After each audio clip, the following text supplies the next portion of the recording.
আর এই মুহূর্তে নজর রাখতে হচ্ছে যে গুরুত্বপূর্ণ খবরে কেন্দ্র সিজেপি প্রতিনিধিদের বৈঠক। দুই কেন্দ্রীয় মন্ত্রীর সঙ্গে সিজেপি প্রতিনিধিদের বৈঠক। এই বৈঠক থেকে কি উঠে এলো আরো বিস্তারিত এই বিষয়ে জানাতে পারবে মৈত্রেয়ী রয়েছে আমার সঙ্গে।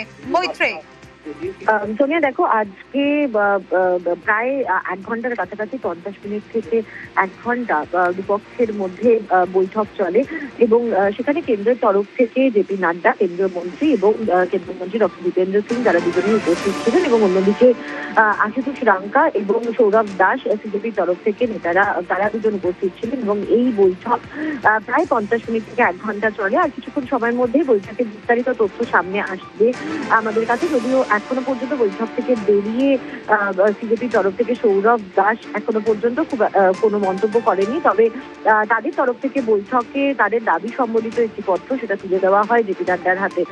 যেটা মনে করা হচ্ছে যে সরকারের তরফ থেকে যে নরম মনোভাব। মৈত্রেয়ীর সঙ্গে থাকো।